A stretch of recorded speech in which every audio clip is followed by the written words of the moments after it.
சந்தோஷமா இருக்கதை தேவன் விரும்புகிறார். புதிய ஏற்பாட்டில் எத்தனை வசனங்கள் உண்டு, சந்தோஷமா இருங்கள் என்று மறுபடியும் உங்களுக்கு சொல்லுகிறேன். அல்லேலூயா. கர்த்தருக்குள் எப்பொழுதும் சந்தோஷமா இருங்கள். அப்ப ஒவ்வொரு தெய்வ மனிதனும் நம்முடைய வாழ்க்கையில கர்த்தர் அன்பா இருக்கணும்னா, கர்த்தர் நம்மோடு இருக்கணும்னா, நீங்க என்ன செய்யுங்க, சந்தோஷமாக இருக்க முயற்சி பண்ணணும். வாசிங்க உபாகமம் 30:10. உபாகமம் 30:10.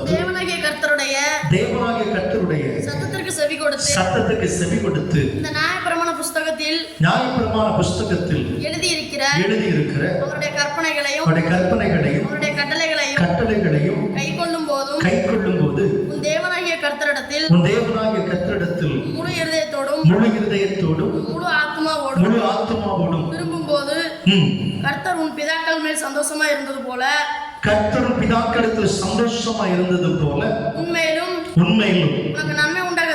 உனக்கு நன்மை உண்டாக திரும்பவும் சந்தோஷமா இருப்பார். ஆமென். அல்லேலூயா. கர்த்தர் பிதாக்களிடத்திலே சந்தோஷமா இருந்தாரா? தேவன் எப்பொழுது சந்தோஷமா இருந்தாரா? அவர்கள் கர்த்தருடைய கற்பனைகளையும் அவருடைய கட்டளைகளையும் பிரமாணங்களையும் கை கொண்ட போது கர்த்தர் சந்தோஷமா இருந்தார். அல்லேலூயா. அப்ப நம்மை பார்த்து என்ன சொல்லுகிறார்? நீ சந்தோஷமா இருக்கணும், கர்த்தரோடு சந்தோஷமா இருக்கணும். அதற்கு அவர் நமக்கு கற்றுக் கொடுக்கிற அவருடைய வார்த்தைகள், இந்த வேத புஸ்தகம் சொல்லுகிற ஆழமான கருத்துக்களை உள்வாங்கிக் கொண்டு எதை தேவன் எதிர்பார்க்கிறாரோ அதை எல்லாம் செய்யும் போது நம்மேல் அவர் சந்தோஷமா இருப்பார். அல்லேலூயா. கர்த்தர் என் மேல் சந்தோஷமா இருக்கும் போது நானும் சந்தோஷமா இருப்பேன். Praise the Lord. அல்லேலூயா. அப்ப நிறைய பேர் சந்தோஷமா இருப்பதற்கு முயற்சி பண்ணுகிறாங்க, ஆனா சந்தோஷமா இருக்க முடியல. என்ன காரணம்? கர்த்தருக்கு அடுத்த காரியத்தை செய்யாதபடி ஒருவனாலும் சந்தோஷமா இருக்க முடியாது. ஆமென். அல்லேலூயா. கர்த்தருடைய காரியத்தை செய்யாத வரைக்கும் ஒருத்தரால் என்ன செய்ய முடியாது, சந்தோஷமா இருக்க முடியாது. முற்பிதாக்கள் அவருடைய கட்டளை கற்பனைகளை எல்லாம் சரியா கை கொண்ட போது கர்த்தர் சந்தோஷமா இருந்தார். அதனால அவர்களுக்கு வந்த ஆபத்துகள் நெருக்கடியில கர்த்தர் கூட இருந்து விடுவித்தார். ஆமென். அல்லேலூயா. இந்த கடைசி காலகட்டத்தில் வாழ்ந்து கொண்டிருக்கிற நம்ம வாழ்க்கையில கர்த்தர் சொல்லுகிற வார்த்தைகளுக்கு நாமும் செவி கொடுத்து கீழ்ப்படிதலோடு கூட வாழும்போது கர்த்தர் நம்மோடு என்ன செய்வார், சந்தோஷமாய் இருப்பார். அவர் என்னோட சந்தோஷமா இருந்தா நானும் சந்தோஷமாகவே இருப்பேன். ஆமென். அப்போ கர்த்தரோடு கூட சந்தோஷமா இராதவர்கள் அல்லது அவருடைய கற்பனைகளை வார்த்தைகளுக்கு செவி கொடுக்காதவர்கள், பிரமாணத்துக்கு கை கொள்ளாதவர்கள் தான் சந்தோஷத்துக்காய் வேறு வழிகளை தேடுவாங்க. புரிஞ்சா? இப்போ கர்த்தருடைய பிள்ளைகள் சந்தோஷத்துக்கு என்ன செய்ய மாட்டாங்க, வேறு வழிகளை தேட மாட்டார்கள். கர்த்தரோடு கூட ஐக்கியப்படாத பிள்ளைகள் சந்தோஷத்துக்கு வேறு வழிகளை தேடுவாங்க. என்ன வழிகளா இருக்கும்? இப்ப லேட்டஸ்டா சொல்லுங்க, சமூக வலைத்தளங்கள்,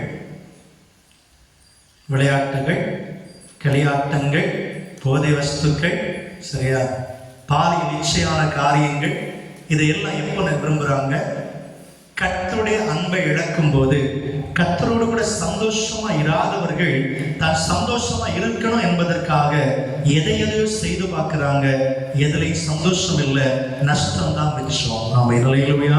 அப்ப இந்த கால வேளையில நஷ்டமான அனுபவங்களை மாற்றுவதை இயேசுவுக்கு விருப்பம். அவர் சொல்லுகிறாரு, முற்பிதாக்கள் செய்தது போல என்ன செய்யுங்க, என் கற்பனைகளை கை கொள்ளுங்க, நான் சொல்லுகிற வார்த்தைக்கு கீழ்ப்படிங்க, நான் உங்க கூட என்ன செய்ய சந்தோஷமா இருப்பேன், நீங்க ரொம்ப சந்தோஷமா இருப்பீங்க. ஏதேன் தோட்டத்துல ஆதாம் ஏவாளோடு பகலின் குளிர்ச்சியான வேளையில கர்த்தர் உலாவினார், சந்தோஷமா இருந்தார். கரெக்ட் தானே? எப்போ அந்த சந்தோஷம் போயிடுச்சு, எப்போ கீழ்ப்படியாமைக்கு ஒப்பு கொடுத்தாங்களோ, சத்துருடைய பிசாசுடைய வார்த்தையை கேட்டு செய்யக்கூடாததை செய்தாங்களோ, அவ கர்த்தர் அவரோடு சந்தோஷமாய் இருக்கவில்லை. கர்த்தர் எப்பொழுது சந்தோஷமா இல்லாம இருந்தாரோ அப்பவுமே நெற்றி வேர்வை சிந்துற அளவுக்கு வேலை செய்யற சூழமை வந்துச்சு. ஆமென். பிரசவ வேதனை அப்பதான் முதலாய் ஸ்திரீகளுக்கு சாபமாய் கொடுக்கப்படுகிறது. ஆண்களுக்கு நெற்றி வேர்வை சிந்திதான் என்ன செய்வ பிழைப்பா என்று சொல்லி சாபம் வருகிறது. கர்த்தரோட ஐக்கியமாய் சந்தோஷமாய் இல்லாது இருந்த போது இந்த காலகட்டத்தில் நான் உங்களுக்கு சொல்லுகிறேன், எனக்கு சேர்த்து நான் கர்த்தரோடு ஐக்கியமா இல்லாத பட்சத்துல எந்த சந்தோஷத்தையும் நீங்களும் எதிர்பார்க்க முடியாது, நானும் எதிர்பார்க்க முடியவே முடியாது. ஆமென். அல்லேலூயா.